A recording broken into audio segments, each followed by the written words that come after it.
Welcome to the What's Your Weird Story podcast. Everyone has at least one good story. And some of us have stories that are just to the left of normal. We're interested in the ones that push the boundaries of what we can perceive. Stories that defy explanations. Stories with an air of mystery. Stories we might not share for fear of being thought of differently. But don't worry, we're all friends here. So, what's your weird story?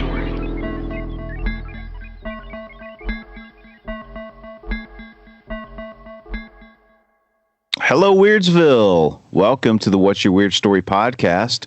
I'm your host, Barry Johnston. I've got two of my favorite people in the world with me today. I have, of course, Mr. Adam Beebe, who's here with me on a weekly basis. But I also have with me my other good friend, Mr. Jeff Hubbard. How are you, Hub? Hey, I'm good, guys. It's good to be making a return to the What's Your Weird Story podcast. It's always great to be here, and thanks for having me back, guys. Absolutely, man. Good to see you. How are you, Adam? I am doing pretty good over here. We got some winter weather this past week, and I think some more coming. But I've been enjoying that because it's all pretty and snowy and everything. The roads haven't been too bad, so you can get out and stuff. But yeah, man, doing pretty good. Thanks again, like Barry said, everybody for tuning in and listening. If you're a new listener, thank you for joining us and checking us out. This is a kind of a special magazine type episode of our podcast where we have some special write-ins. That's why Mr. Jeff Hubbard, our special correspondent, resident Bigfoot expert, and voice of the listener, is here. And also, we've got an interview and some interesting discussion about some recent developments, breaking news in the Weirdverse or Weirdiverse or Weirdsville universe. All of that. Yeah, no, we got some cool stuff. Looking forward to it. And dude, have you watched the Night Stalker documentary yet? Not yet. No. Fuck, dude, it's good.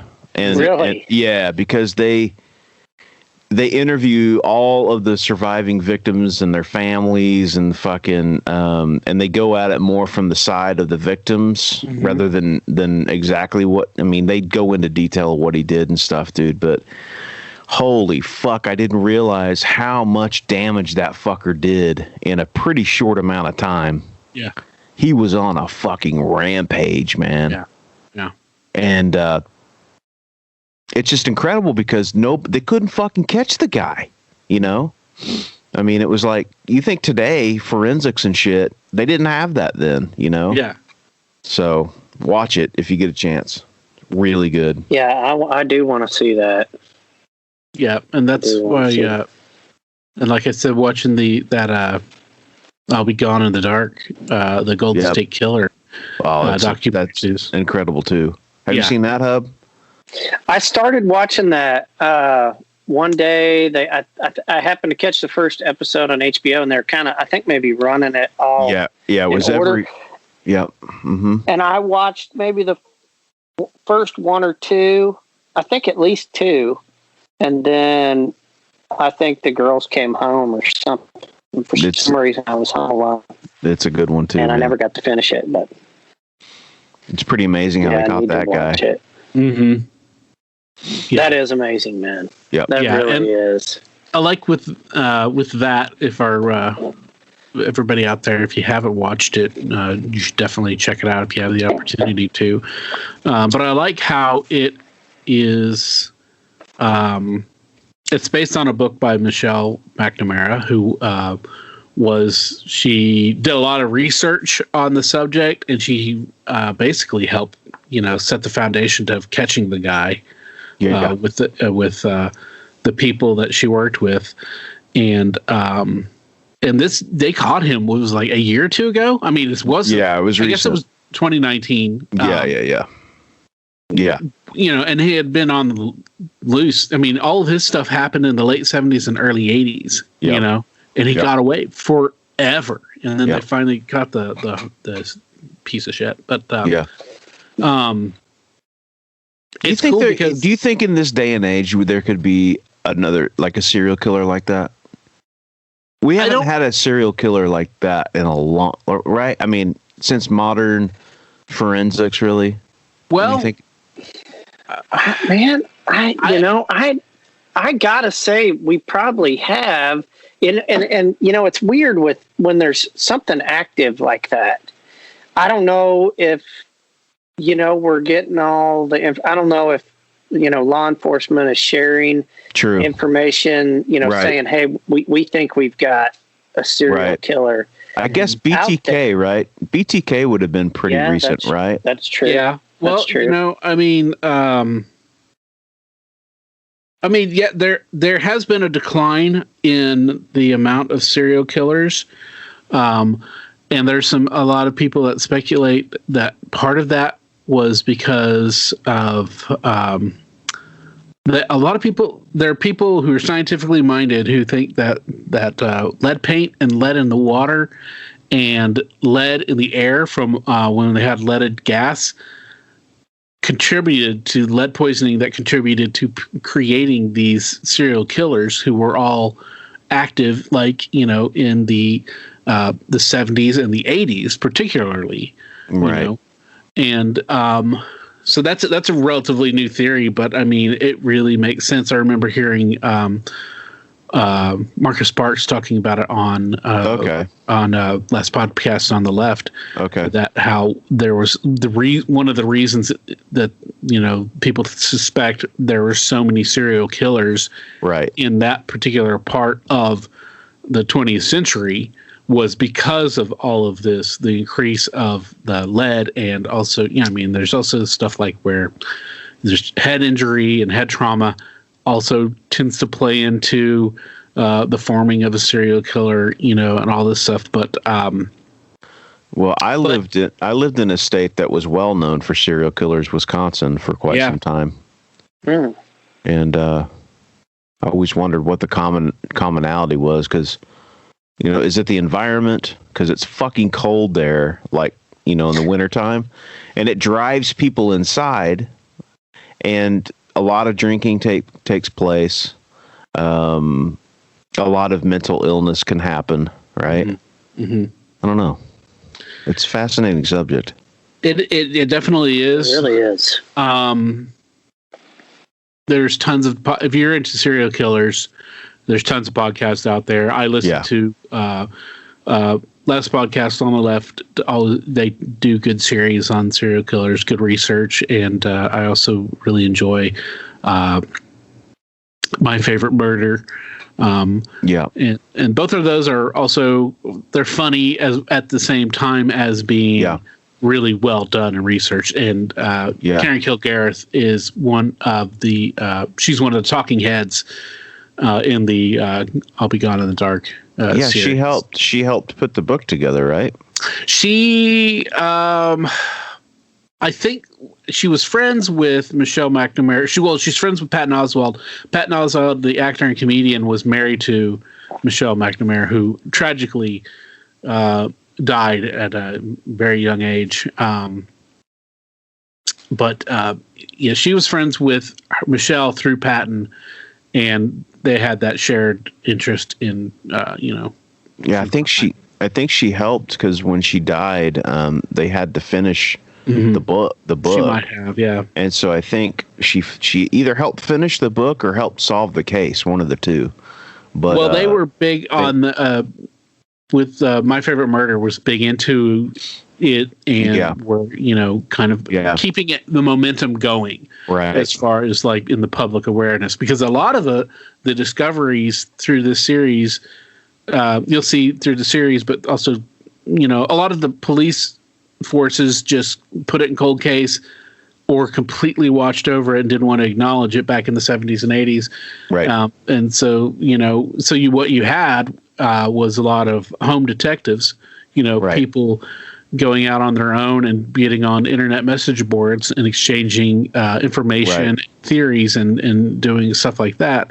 Which is incredible. That's incredible. Yeah. And that has helped solve many crimes, actually, but that's what helped solved this that one especially. Right. So shout out to folks on Reddit, especially with the GameStop, the whole the stock issue that apparently happened this last week. It just shows you the power of people getting together online. So yeah, cool. That's cool. I've been trying to figure that out. I don't understand it, but I guess everybody that's listening has heard something about it. Yeah, I think the basic gist of it is people invest, and big investors were betting on, they were shorting stocks and betting on it, these certain companies failing. Right. And then a bunch of people came in and started buying the stock, which totally reverses. It makes the people that were betting on it losing lose big time. Yeah. Anyway. Yeah, and I don't understand. I don't understand how that works. I mean, I don't understand the stock market, but like, yeah, the betting on something to fail doesn't make sense to me. Yeah, like how you could make money out of that. I mean, unless I know, literally gambling, but I guess really, the stock market is gambling, but yeah, but yeah, it is. And it's funny, but it's also very it's very interesting because all these super rich billionaire stock hedge fund people lost all this money. And they got very upset, and so they forced some of these trading companies, online apps and stuff, to stop accepting trades from these, the Reddit community, which is highly illegal.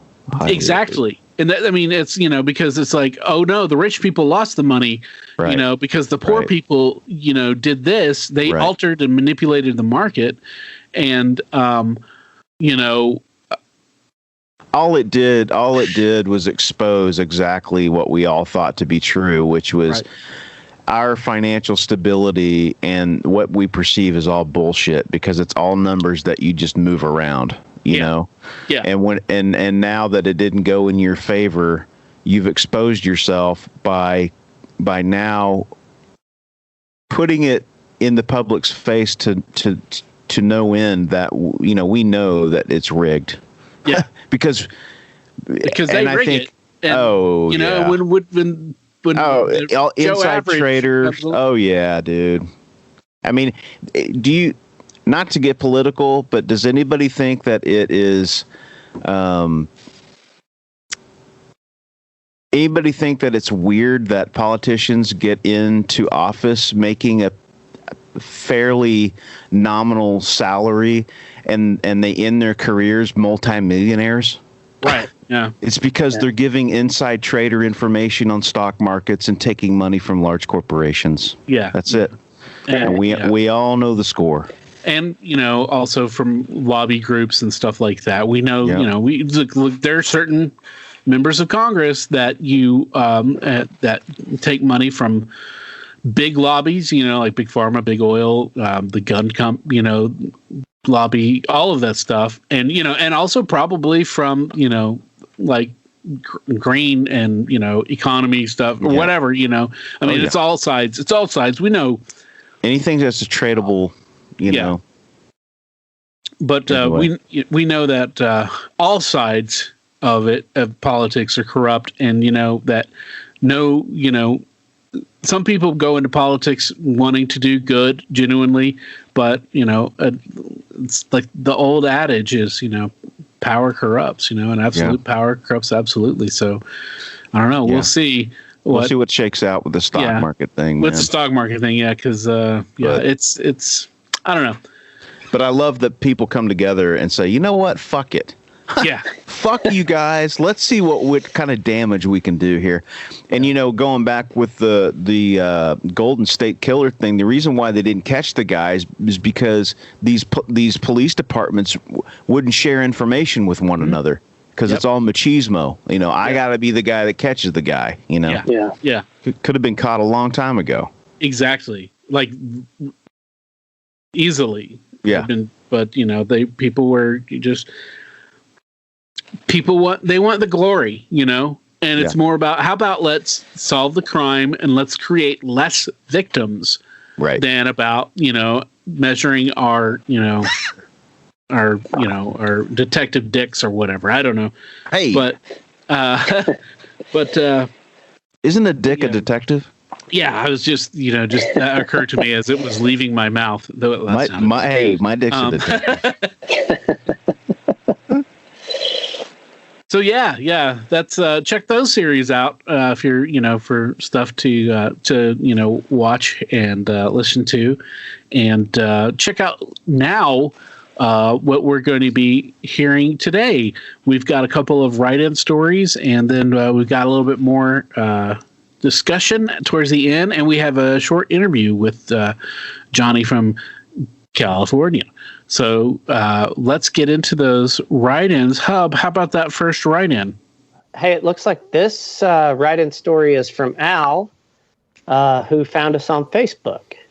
Cool. I'm just going to jump right in. This happened in Puerto Rico in 1998. It was around 2 a.m. to 3 a.m. My bud and I were in my car driving back from a punk show. We had gotten off the highway 20 minutes before and were driving the dark, lonely mountain roads leading up to our hometown. The roads were almost deserted in that area at that hour, so we were the only car driving along them. They curved continuously up the mountains with nothing but cliffs on either side. Not only did they have tons of curves, they were also very sharp, with some U-curves here and there. It could be a scary ride if you were not familiar with the area, but we were locals, and I knew the curves almost by instinct. My bud and I were in my car listening to music, smoking cigarettes, and talking about random stuff. We still had like half an hour to go up that road when I saw headlights in the distance behind us. I didn't think anything of it until I noticed the car was speeding. We were approaching a straight part of the road, so I pulled slightly to the right to allow them to pass, since I was driving slower than they were. But it stayed right behind us. I pulled my arm out of the window and waved them to pass, but it still stayed there behind us. Weirded out, I continued driving and noticed it kept speeding up, staying very close to us. Then it went almost bumper to bumper with us, turned off the headlights for 5 to 6 seconds, turned them back on, slowed down, allowed some space between us, then once again sped up bumper to bumper, turned its lights off for a few seconds, then turned them back on, and repeated the cycle for a good distance, even on the curves. That would be scary. Yeah. Because that's somebody who is being, very dangerous, very reckless, and, trying to intimidate you or get your attention or something. Yeah. But, they'll get your blood pumping. Yeah. Yeah, for sure. Yeah. The car was a white sedan, but I couldn't make out the model. I couldn't get a good look at the driver since I was focusing on the road and the curves. A few times I'd sneak a peek through the rear view. I could see someone, but it was too dark and I could only see their hands on the wheel. My bud couldn't really see either, and like me, he was also freaking out. After a few harrowing minutes of this weird chase, the car passes us with its headlights off, speeds ahead, hits the brakes, blocking off the road ahead. Oh, shit. My headlights were on, and this time we could see the driver, a male, wearing a white shirt, dark hair, but the face was indistinguishable. It was almost blank, but not really. The best I could describe was if it were blurred. Whoa. Damn. He stood there a good 15 yards or so ahead of us. At that moment, we thought we were getting carjacked.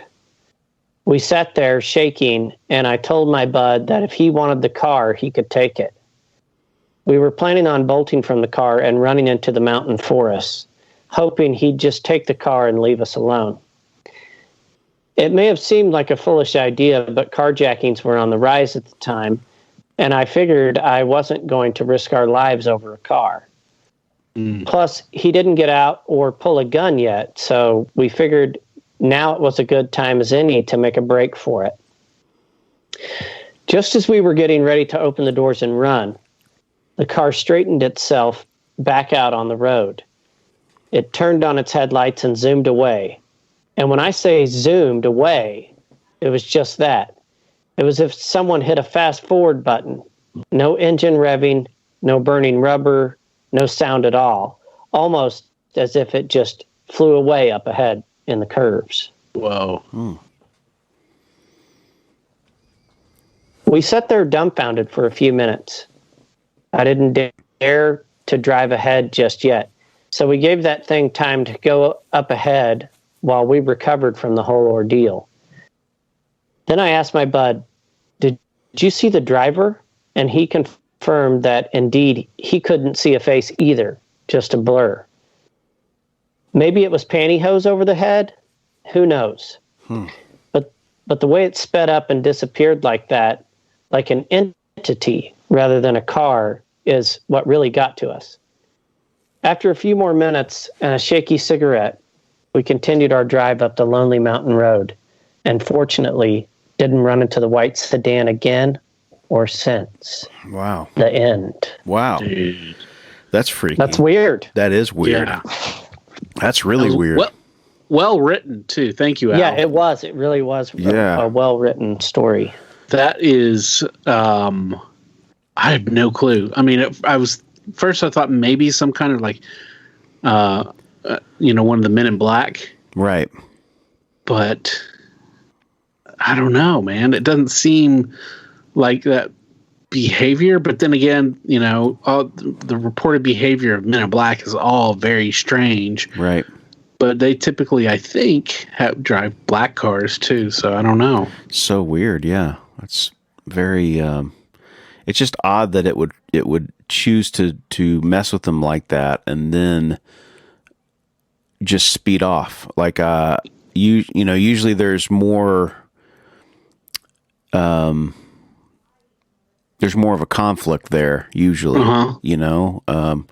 if somebody's doing that, they're doing it for a reason. They want attention. They want to start something. They want feedback.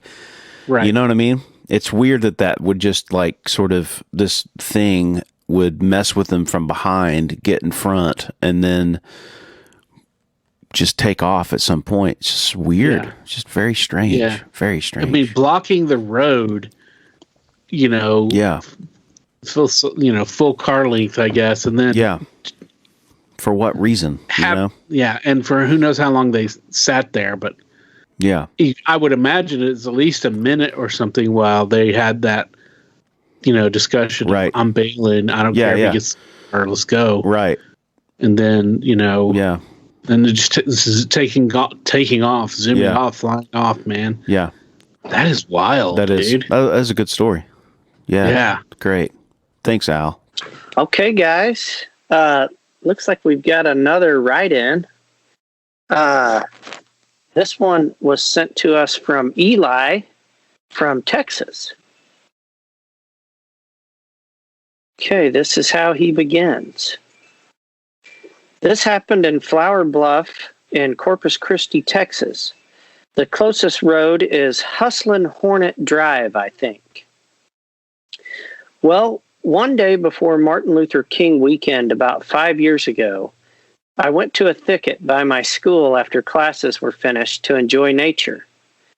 I walked down a path that I had walked down before, and nothing weird had happened previously. I walked all the way to one side of the trail. There was some grass, then a neighborhood on the other side. I decided to head back the other way.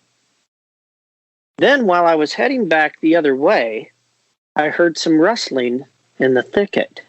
Mm-hmm. At first, I thought that it was a pretty big animal as the rustling was pretty loud. But then the rustling stopped, and I wasn't worried about it. Then the bushes rustled again. And this time, I saw a shrub about 3 to 5 feet high, maybe more, move violently from side to side. I was freaked out for a little bit, but it stopped, and I kept walking down the path to get back on the other side. Then I heard footsteps coming from behind me.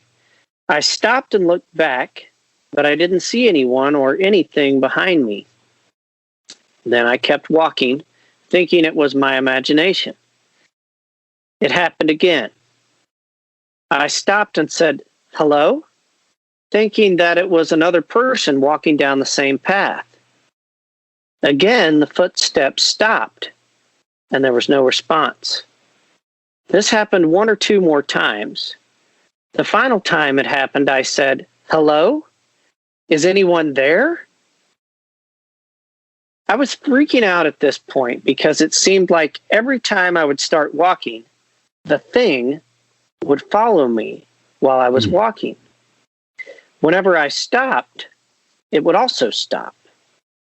I decided to tap the ground with my shoes to see if I was hearing an echo. No echo came from the ground. Then I heard the footsteps coming closer and closer.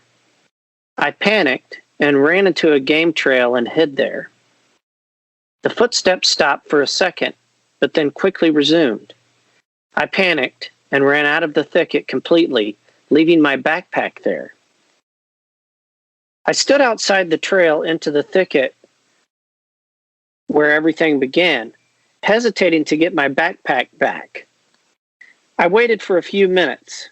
I decided I would rush back into the thicket and grab my backpack and get out of there really fast. I tried to mentally prepare myself for anything freaky I might see on the way back in and out of the thicket.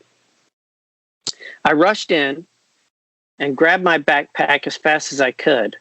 I did not see any evidence of anything unusual in the few seconds I went back into the thicket to get my backpack. I left the general area pretty quickly for obvious reasons. All of this happened on a clear, sunny day. Wow. Damn. Interesting. Yeah. Yeah. That's pretty intense, man. That really is. Thank you for sending that in, Eli, first before we get into that. Sounds intelligent, whatever it was. Yeah. You know, I mean, obviously the first thing that comes to mind, and maybe this is because I've been watching I'll Be Gone in the Dark, the Golden State Isn't Killer that good? Documentary series. First thing is obviously he sounds like he's being stalked by somebody, you know. Yeah. Maybe it is something. Sorry, my cat was just digging her claws into my leg, and I was able to not shout out in pain. So please appreciate that, everyone. Hey, I do. There. I do. You got the zen of a monk, man. Yeah. So I don't know, man. I mean, that's the immediate thought, of course, is that somebody's there trying to hurt you. But you know, if it was a person, they had to be like they had to be somewhat of a clumsy ninja to be heard, but they were able to be not seen. So Right. Yeah, wild. What do you think, Hub? Well, I mean, you know, Adam's mind ran to a human being, but of course my mind runs to, you know, our friend Mr. Bigfoot or some kind of an animal. Right. You know, and Eli didn't really describe, I mean, he talked about the footsteps, but he didn't say whether he thought it sounded like 4 feet or 2 feet, you know, what kind of footsteps. But, you know, for you to hear footsteps outside, it's kind of got to be a heavy, you know, some kind of a creature that weighs, a certain amount. It's not going to be you could hear a rabbit in some leaves or something, but to actually hear the falling of footsteps, it's got to be an animal of, a pretty decent size. Mm-hmm. But it's weird too, if you would think if a human was stalking someone, they wouldn't be shaking a bush. Maybe they would try to be a little more quiet, but I don't know. It's interesting. Could have been a mountain lion, or could have been a deer, could have been a wild boar. I don't know. That's what I was thinking, that, as far as like animals other than humans or Bigfoot. Right. If it was a deer, a deer to me doesn't seem like it would have the behavior to where it would follow along with you and then stop when you did. A deer would, in all likelihood, just have bolted as soon as it heard, and you would hear the difference. And then also, a deer would probably have a different step pattern. And I think with a four-legged creature, you would kind of feel or hear the difference in that pattern. Right. But also four-legged creatures, unless, like you said, unless they're really big, you're not going to hear the footsteps. Yeah. Right. Yeah. Because you probably wouldn't hear a dog or a coyote or something patting down that trail. Now, you might hear them rustling in some bushes, but it seems like there is an intelligence to it because of the way that it went along, and then it stopped when he did, and then picked up when he did, and then right. So, yeah. And then trying to hide himself or hide the sound. Yeah. It's cool. It's a cool story. Of course, maybe it was supernatural.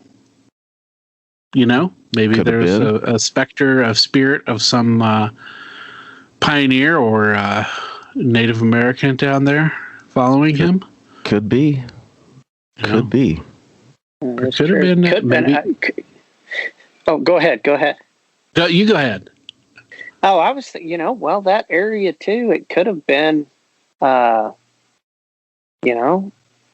illegal alien hiding out. Could be. Corpus Christi, fairly close. I don't know. That's kind of maybe a little too far east. But who knows? Yeah. Or it could have been another type of illegal alien from off planet. Maybe he was in a stealth suit. Could be. I like that. Yeah, could be that. Yeah, could have been a Nordic. Yeah, or a reptilian, shape-shifting reptilian or something. Who knows? But regardless, that is very freaky. Because you're aware of this ain't right. You're aware you're being stalked. Essentially, Yeah, you think you're alone and you're not, or you sense that you're not. That's a pretty scary thing, and regardless of what or who it was, thankfully he didn't have a run-in with it or whatever. Yeah, for real. Of course, there's also the possibility that he was actually, maybe he was unawarely stalking somebody else, like as a reversal of the roles. That would be funny. And that would be great. He was being stalked, or the other person thought they were being stalked, and so they just kind of simultaneously went through this at the same time. Cartoon-like. Exactly. Yeah.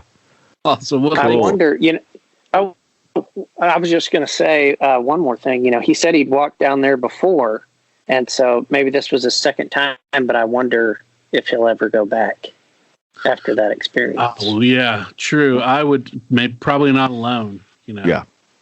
I would imagine, I'd hope, but again, who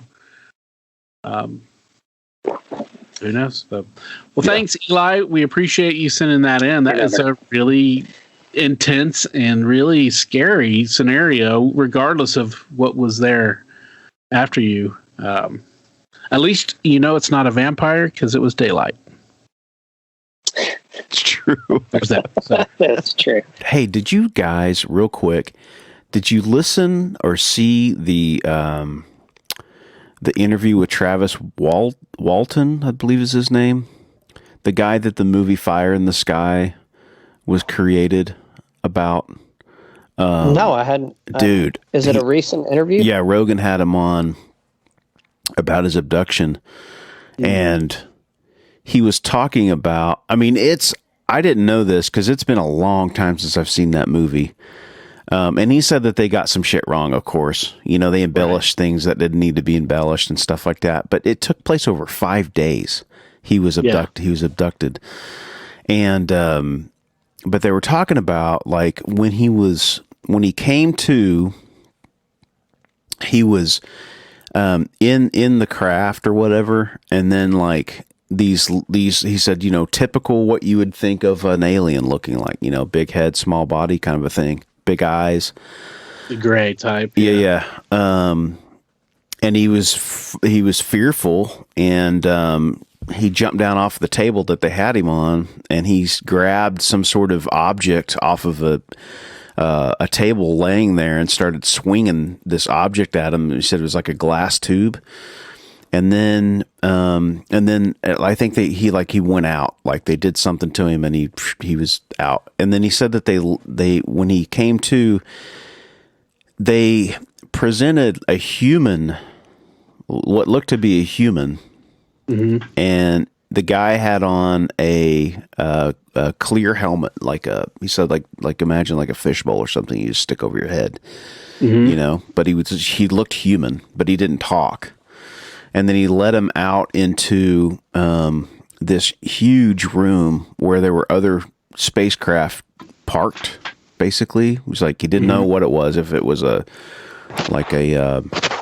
mothership or something they were in or whatever. And then he led him into a room full of human looking people, and no one was speaking. And like, it was so eerie, man. But that Al's story, when I was thinking about him not having a face, like it kind of reminded me of what he was talking about, because he's like, he couldn't put his finger on it, but it's like they looked human, but like there was something about their faces that was just weird, you know, like indistinguishable or just odd, strange.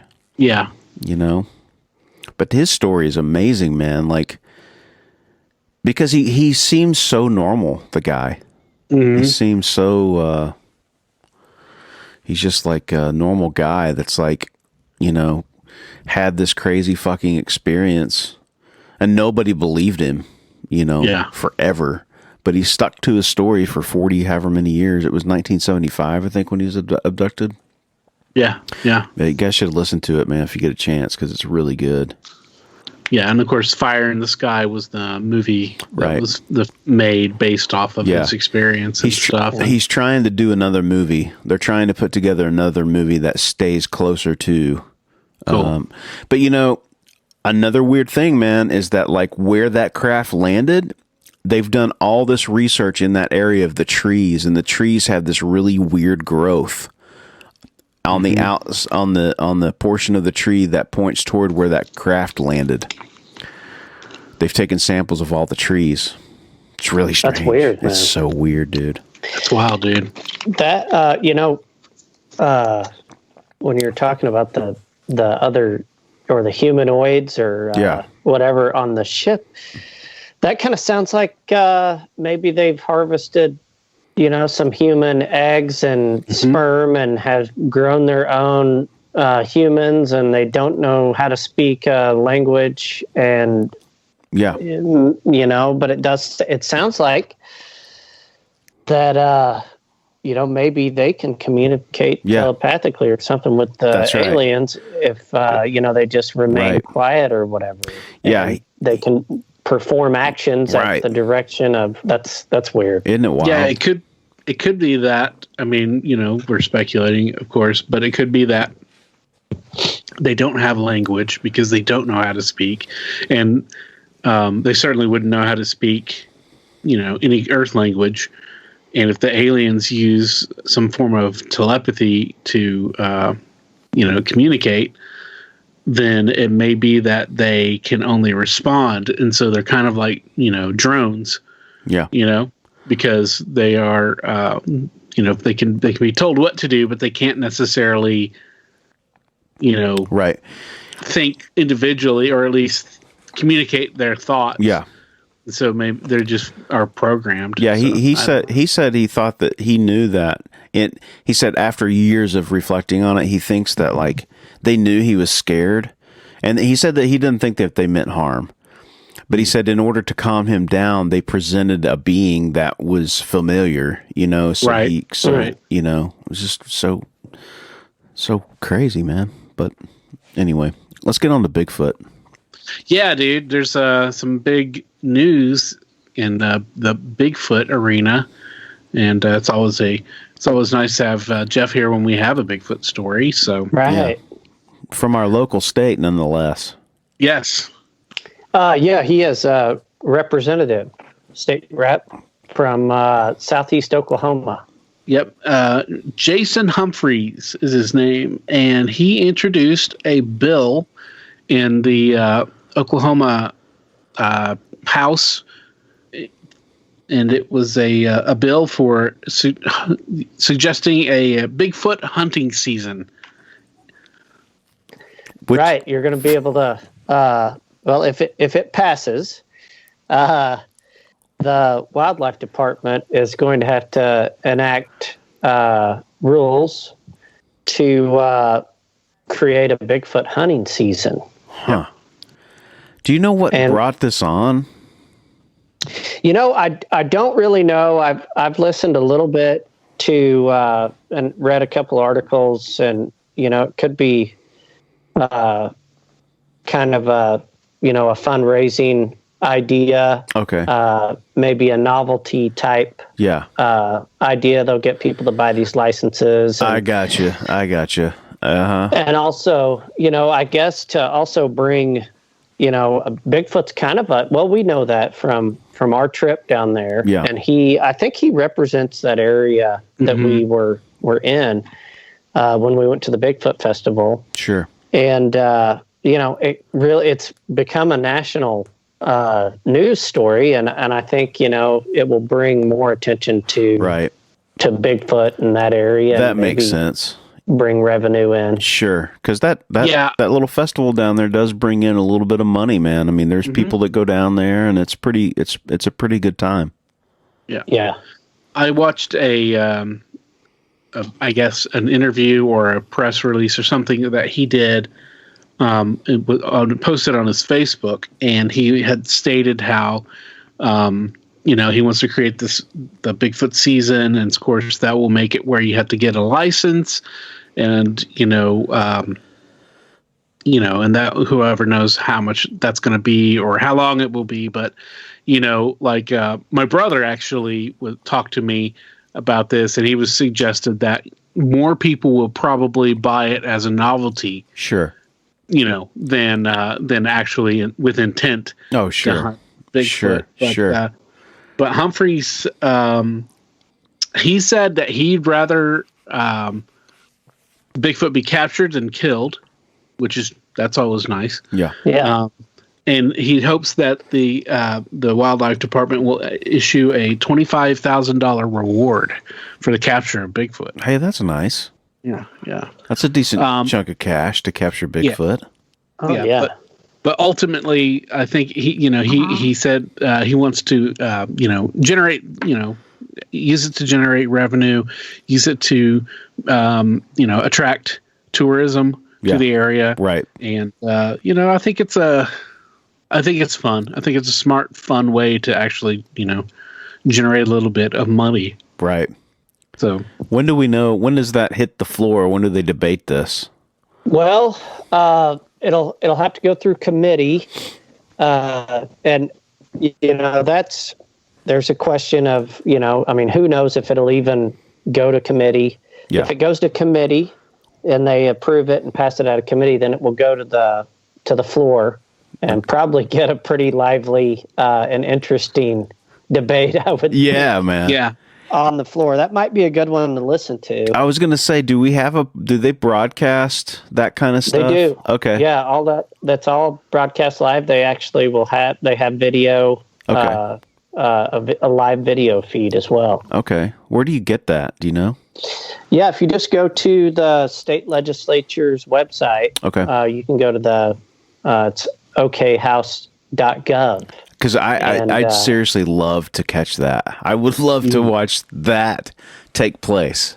That would be fun. When it comes up, if it makes it, I'll text you guys. Yeah. I can send you a link, and you'll have to check it out. Yeah, for sure. Yeah, I think I heard that if it does go through, that it could be enacted as early as like November of this year, 2021. So, hey, what's a deer tag cost, Hub? I've got a lifetime hunting license. Okay. But I want to say probably a deer tag probably costs around $25 or $30 for in-state. Okay. Mm-hmm. I would think, and then it's probably double that for an out-of-state person. And then you got to have a license on top of that? Yeah, then you've got to have a hunting license on top of that. Gotcha. Yeah. That's pretty cool. I mean, it would be cool to have a card that says, oh yeah, Bigfoot hunter. Depending on how much it costs. I think I'd probably wouldn't mind having one of those. Yeah. Mm-hmm. Which, the thing is, I don't know. It would be cool if they made a stamp or something like that. Oklahoma's kind of gone to a more digital licensing system for hunting. Like, you don't have to carry pieces of paper in your wallet anymore. Okay. You kind of have a digital license, and you can, I guess, if you get stopped by a game warden or whatever, you give him your license number, and he can see. Okay. He can pull it up and see what all you're licensed for. Okay. But I think something like this, this would definitely be something that they would want to probably issue some kind of paper. Yeah. Or you want a certificate or something, or stamp or something, man, or a card, right? Like just a wallet card, and again that to go along with the novelty idea of it, issuing one of those, and that wouldn't be too terribly expensive, and you want to hang that in the office, that's true. Or or carry it in your wallet like I would do. Well, hey, thank you, Al and Eli, for writing those and sending those to us. Thank you again, as always, Mr. Jeff Hubbard, special correspondent, resident Bigfoot and resident Bigfoot expert, and voice of the listener. Got to make sure you get all your accolades in. It's contractual. Appreciate that. And contractual obligation to get all those in. So. Thank you for that does say that in my contract. So right. Those were great stories. Some very interesting and hair-raising experiences from those people. So thanks, guys. You guys are keeping me on the podcast and keeping me active. So I always appreciate getting those stories. Definitely. Yes. So definitely. If you've got a story and you don't want to, tell it with your voice and face to us, you can write it in and send it to our email, what's your weird email at gmail.com, or you can send it to us on the Facebook page or on our Instagram or Twitter or wherever. You can send it to us. And then that will give Jeff some more stuff to read. So cool. Let's switch gears. We got another gentleman on. He's got a really, really couple of interesting stories here. His name's Johnny, and he's coming to us from California. Johnny, what's your weird story? Basically got a Yucca Man encounter. Cool. Sweet. All right. Now, Yucca Man, I think I've heard this, but... well, this thing is, it happened to my aunt, basically, and my uncle. Cool. But where did it take place? Okay, good, thank you. In the high desert in Yucca Valley, California. Okay. I kind of grew up there for a little bit. I moved out here recently. Pretty much, basically, Yeah, if you look in the Yucca Man, it says it's two-legged or whatever. My aunt says she saw two four-legged creatures, but they were like big and hairy and scary, and they were walking in unison, right? Like together at the same time. And then they stopped, looked at her car because they're at a stop sign, right? And took to her and then kept walking, and they were just paralyzed with fear. Sure. And there was also a pack of stray dogs around with it. There's another weird part to it. Wow. Yeah. So, And this was in like a residential neighborhood, kind of, but like on the other side of it, where it was going, these two creatures, was like the vast desert wasteland, but right where it's coming from was like a residential neighborhood. So like that didn't make sense. But like they felt the earth shake too. Is another thing. Really? As these things passed by. wow. Yeah.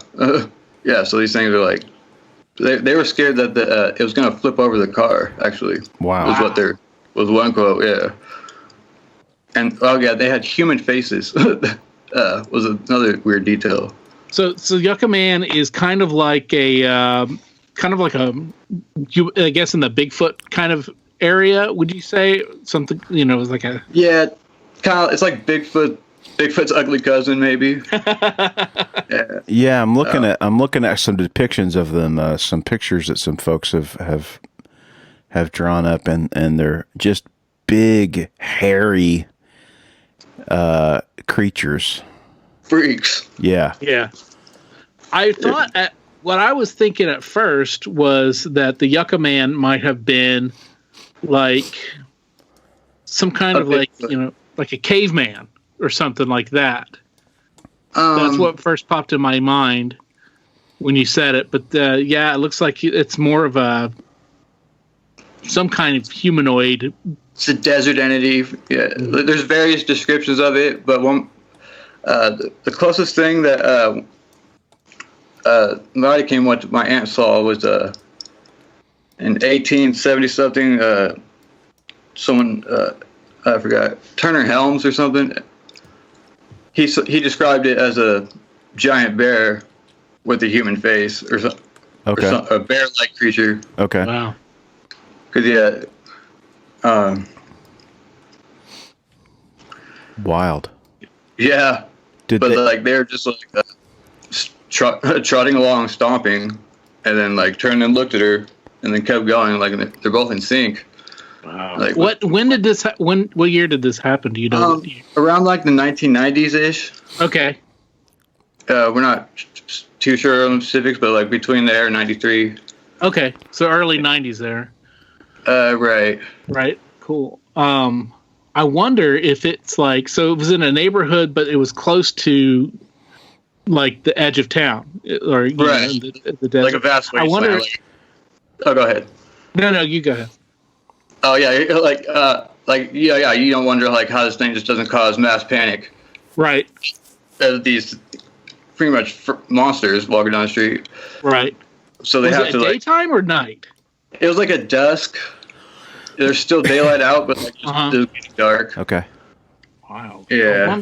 I wonder if it had come in, or you said there was more than one. There's two of them. There's two of them. I wonder if they came in and were like looking for food in like trash, Right, like with the dogs and everything, they're stray dogs, so it's like they formed a makeshift wolf pack. Yeah, and they're hunting. This is what it tells me. And like this thing's the alpha dog or something like. Right. No, that seems to make sense. I mean that you would have that stray dogs would be picked up, by something that that would take care of them and that would be perceived as alpha because of size and intimidation. Yeah. That's wild. Did they make eye contact with them at all, or? Yes, they directly looked him in the face. Wow. Like when it was they both looked over, like, and saw their car, and like looked straight at her. Didn't perceive her as a threat, I guess. Then turned their head again and kept on marching. Dang. Wow. Yeah. Is that in that area? Are there a lot of these sightings, or is it? That's the only one I can hear of. Like, I'm sure, what I gather from it, there's like, I don't know, talk amongst the kids or whatever. Like, oh yeah, the Yucca Man, he's out there. The story, like, he's like the only one who's like has like had the closest contact with these things.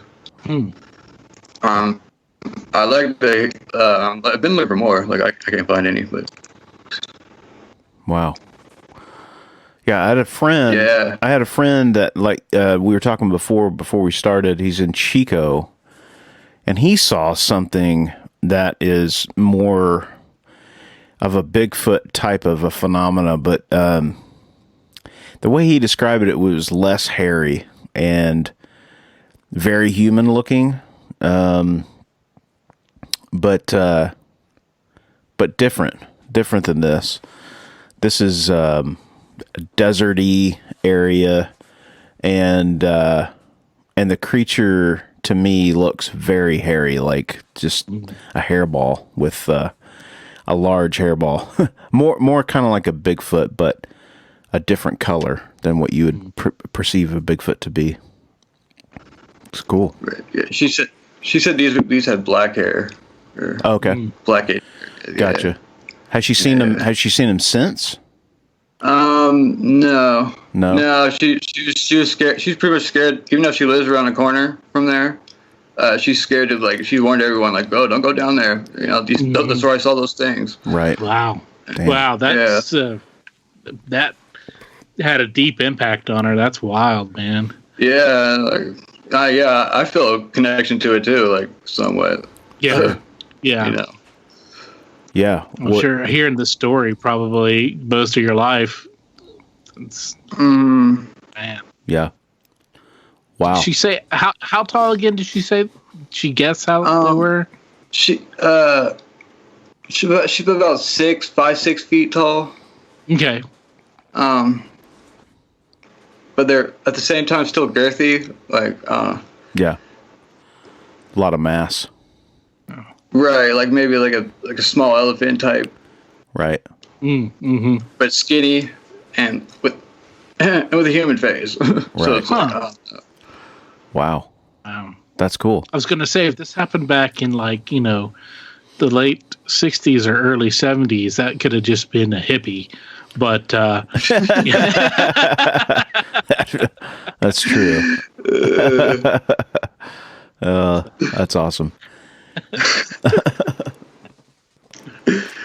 maybe. Any other weird encounters that you've had in your life at all, man? Any UFO stuff, or? I've seen a triangular craft, Really? very low to the ground on Halloween night up here in Northern California. Wow. Yeah, one Halloween night, it was like flying right above us, and we're like, me and my brother, we were like, are we really like seeing this right now? Like, Wow. yeah, because we always been enthusiasts of like UFOs, but like we never thought we'd like actually see it. Right. It was right over our heads, like on Halloween night.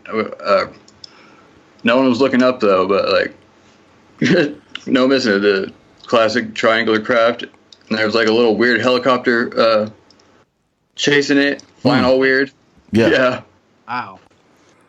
Yeah, we're like, what the hell was that? How long were you able to look at it for? Just as basic, like it was probably flying like not that fast, but like at a steady coast. Yeah. As far as you can see, pretty much probably like, I don't know, 45 seconds worth of it going off in the distance. Sure. That's pretty long. Yeah. It's a pretty long sighting. Did it make any sound, or you probably didn't hear it because of the helicopter out, I guess? Yeah, it didn't make any sound. We just like happened to look up because we were just, admiring the stars. Well, everyone else is out trick-or-treating. Like, there's trick-or-treaters like right there, and they weren't noticing it, but like, Yeah. right over us. Yeah. So I think I've talked to other people out here too who've also seen them. Sure. At that night in that area. Yeah. So Yeah. there's like an Air Force base not too far from here. Yeah, there's quite a few sightings from up there. I remember watching a documentary not long ago of a guy. You might have seen it, Adam. I'm not sure, but it was this guy who has probably the most UFO footage in history, and it's all stuff that he's taken from his camera. But it was all up and down that area, like up and down the coast, and then into I think the Chico and Sacramento areas, where just out in the redwoods and stuff, where all these UFO sightings were, and really fascinating stuff. And we've talked too on this podcast about there being so many sightings here lately, people talking about them. Yeah, I wouldn't be surprised if you see some more out there if you pay attention, Yep. Yeah, the one I saw, well, I've seen a couple, but the one I saw that was closest was like you described, a triangle formation. I just saw the lights in the triangle formation. I didn't see the craft because it was at night, and it was up against a nearly black, pitch black sky. But I could see the three lights flew over us, and just being like, "Whoa," and then freaking out a little bit about what we saw. Yeah. Yep. Right. Yeah. That's cool, man. Cool deal, dude. What other weird shit, man? You got any other weird stuff? Let's see. There's another story my dad loves to tell that happened to him. If you guys know, I don't know if you heard of Van Tassel. That's not familiar. It's another thing that happened out there in the desert with the what is it? Spinning tower. Oh, my dad would kill me right now. Integratron. That's what it is. Integratron, okay. Yeah, they're experimenting with time travel, other physical aspects of that. Okay. And then, but one day, my dad was having to drive by there, and when he was a little kid and his girlfriend, and they thought they were filming a movie there because he saw a bunch of officials there, And when he went to go approach them to see if he could be a part in the movie as an extra or something, this guy Van Tassel approached him and he said, "Oh, the government's kidnapping me right now, and I'm relaying all my secrets onto you." And asked my dad if he knew about all these physics, and he just so happened to know all this, and he laid some knowledge on him, and then was taken away, and then he was disappeared for 10 years, and then came back suddenly out of nowhere, nothing happened, and he's claimed to have UFOs land on his property. Huh. But he was telling him about they have this box where a machine they already have made where you throw a lizard tail in it, and a live lizard would come out running in circles, all crazy. Wow. Weird. Yeah. I'm looking at this thing, Integratron. Right. And it looks like an observatory kind of. It's round. Right. It's a round dome. And in it, I'm trying to look and see here. Inside, it looks like, is this a meditation type of a thing or something? There's a bunch of mats laying down. Looks like it's it's more of an experiment for the acoustics. Oh, and negative sound waves. Okay. And other things. So there's the bowls. I'm thinking those are the frequency bowls that monks will rub, right? That make a tone. I'm guessing that's what these are. Yeah. I'm guessing that's what these are. He said too, there to be a sign in front of it that said we expect Integratron, time travel, blah blah blah, da, da, da. But then after that happened, that sign wasn't there anymore. Huh. But I guess that there's still evidence of that. Wow. Yeah. Is it still there? Yeah, it's still there. Is it still being used? I'm not sure. Yeah. I think so. I think it's just a museum now. Okay. Yeah. I've never heard of that, which Yeah, is interesting. We've heard a lot of stuff, and that's new. Yeah. George Van Tassel. Let's see here. I want to see what his Wikipedia says real quick. Right. Let's see. He was born in Jefferson, Ohio, somewhere out by you, Adam. I think it's relative Yeah. closer to me than it is the Integratron. Yeah. Let's see. He started hosting a group meditation in 1953 in a room underneath giant rock excavated by Frank Kritzer. That year, according to Van Tassel, the occupant of a spaceship from the planet Venus woke him up, invited him on board his spaceship, and both Straight up. verbally and telepathically gave him a technique for rejuvenating the human body. In 1954, Van Tassel and others began building what they called the Integratron to perform the rejuvenation. Interesting. Right. Yeah. It was built partially upon the research of Nikola Tesla and George Lakhovsky. The Integratron as being created for science and spiritual research with the aim to rejuvenate people's cells, a time machine for basic research and rejuvenation, anti-gravity, and time travel.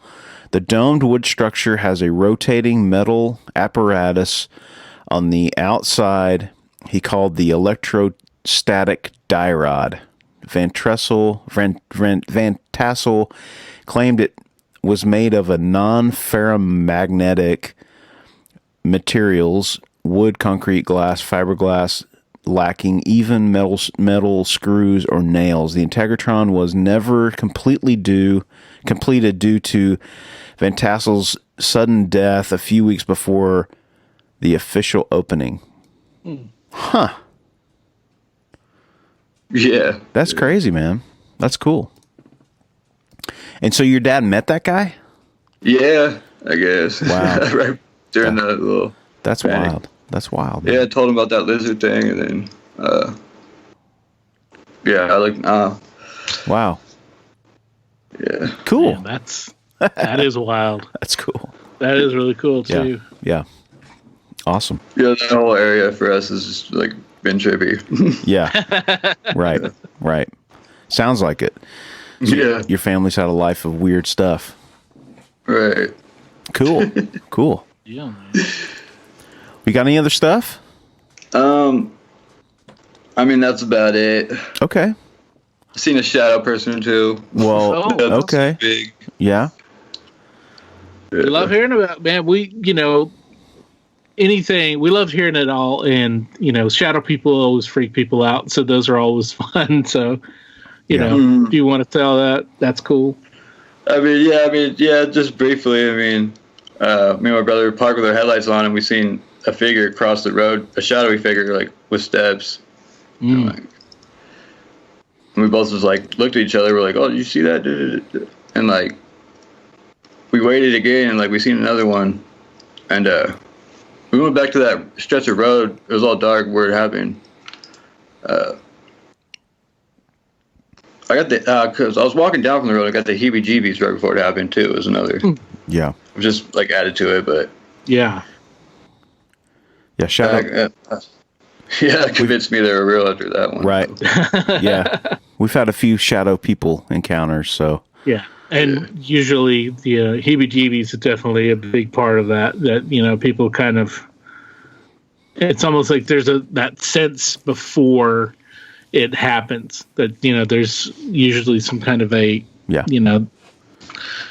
that vibe, right, for lack of a better term, so yeah. Feeling like you're being watched, and like, right. Yeah, exactly. Yeah. Wow. They are just, shadow beings are just, man, those are freaky, dude. They're freaky. Yeah. Those are, Well, cool. Definitely. Cool, evil. man. Yeah. Well, hey, listen, man. Thank you for coming, dude. We appreciate you taking time. Yeah, no problem. I definitely want to get that cryptid thing out there because, like, I don't know. Yeah, that's a cool one, man. We That's haven't a really cool one. We haven't had a Yucca Man, have we? I don't think we have. No. You mentioned you had some drawings that you said people had or something. Yeah, when I Google it, there's a bunch of drawings that come up, and yeah, so Google it. Those of you that are listening, go Google it and check it out. There's a few drawings, pictures, paintings that people have made, and really, really cool stuff, man. Yeah. I hope I described like what the best my ability. Oh yeah. There's they call it the desert's Bigfoot. So yeah. Right. The hairy devils. Yeah, there's one really. Yeah, there's one really cool one that looks like it's like if you took like a Tolkien kind of creature and like stuck really long hair on him. It looked like that's the best way I could describe it. Is it the one? The Dark Crystal. Yeah. Yes. It's in the beginning. There's a monster that looks somewhat similar to it. Okay. Yeah. Long legs and hair. Yeah. I don't know. Sverre Malling is the. That's what I'm looking at too. Yeah. There's a abandoned police car in the background, and it looks like. It looks like a. It kind of looks. It looks like a Wookiee. Yeah.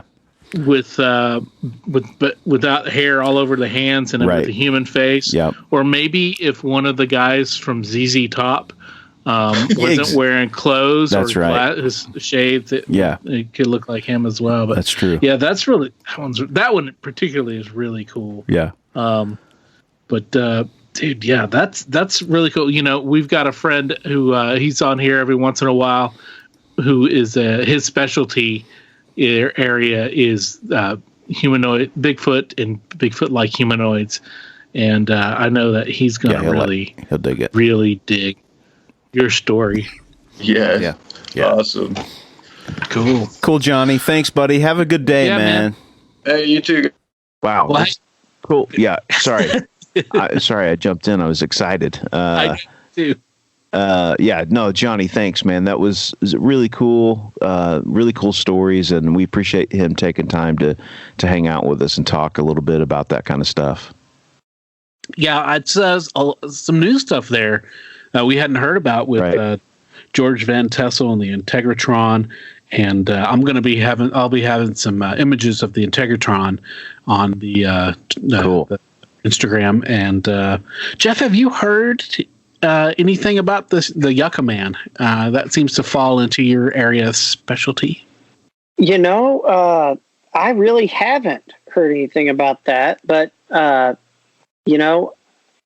sounds like a desert Bigfoot to me. Mm-hmm. And it seems like something I'm going to have to look into a little bit more because it sounds pretty interesting. Yeah. Have you heard of any Bigfoots traveling with like dogs, like with a pack of dogs, like he was describing? No. And I think that is very interesting for, one species, other than humans. I don't know of another species of animals that kind of domesticates another species of animals and, kind of hangs or travels with. So that is a very interesting scenario that he witnessed. Mm-hmm. So I don't know. I would like to look into that a little bit more. Yeah, that's cool. Awesome. Well, thanks again, Johnny. That was cool stuff.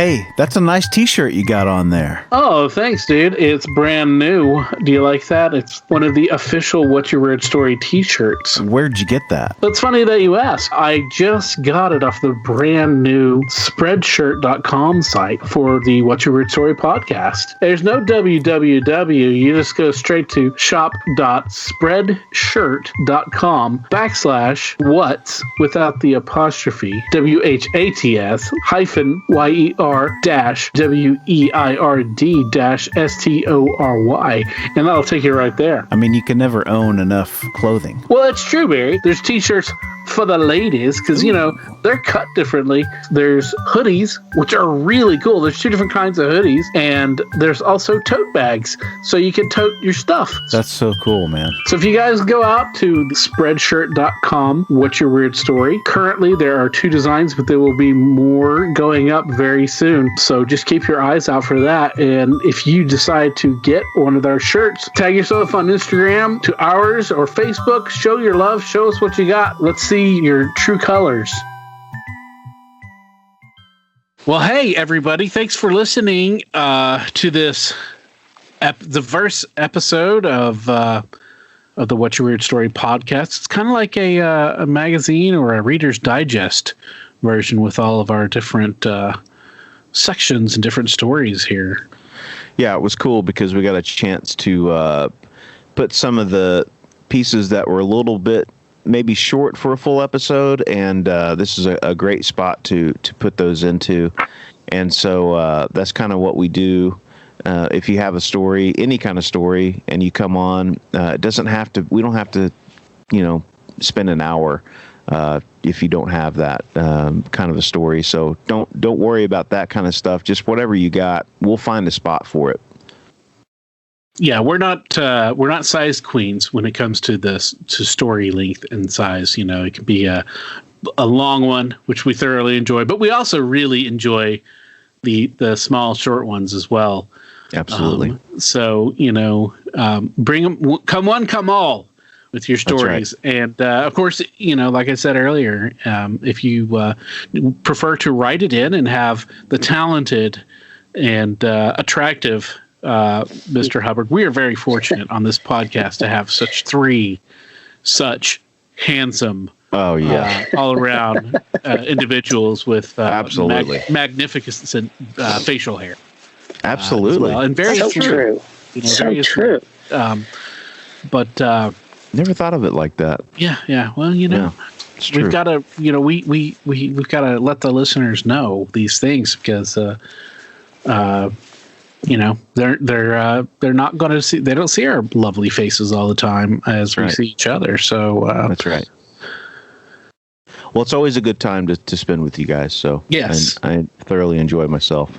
Yeah. So write your stories in, and so Jeff can be with us more. Right, guys. I appreciate those write-ins. Keep them coming. It's always great to see you fellas. Absolutely. What do we got? What's coming up? What do we have next week? Oh, next week, Barry, we've got Philip, and Philip is a character, man. He's a funny guy, and he's got a really interesting. I guess you would call it. We would put this in our psychedelic explorations kind of. Maybe even alternative medicines. True. Yeah. True. Yeah. He was category. Yeah, he was a lot of fun. He got in touch with us. We didn't know what to make out of his initial correspondence with us, but it turned out to be so great, and we're just delighted to have him on. So I can't wait for people to hear it. It's going to be a lot of fun. Yeah, it's good stuff. And very interesting, and a great conversation spawned from it as well. For sure. So yeah, tune in next week. Same place you get this podcast every time. We're all over the place with YouTube and Spotify and iTunes and pretty much everywhere you can get a podcast. You should know that actually, since you're listening to us now. But subscribe. Actually, you'll want to check your subscription after this week for sure, because we will be switching over, so you might need to resubscribe. And when you do that, if you've got a platform that allows ratings and comments and stuff like that, please give us a high rating and some comments, and that will hopefully drive more traffic to the site or to the podcast, which will bring in new listeners, which will bring in new storytellers, which will bring in more of this fun stuff that we've got going on every week here on the What's Your Weird Story podcast. Absolutely. It might even bring in some new facial hair. I don't know. That's true. Out there. That's true. You never know. That's right. All right, everybody. Thanks again. Again, always a pleasure, Mr. Hubbard, to have you join us. And everybody, thank you for listening. We will... I don't know what happened there. We'll see you next week. We'll hear you. You'll hear us next week. Until then, be safe. Be weird. As always, if you have a weird story, we want to hear it. If you have a lot of them, we want to hear them all. We can't do this podcast without your invaluable contributions. Whether it's sharing your stories, listening, rating, and spreading the word about the podcast. Thanks for listening. Until next time, be safe. Be weird.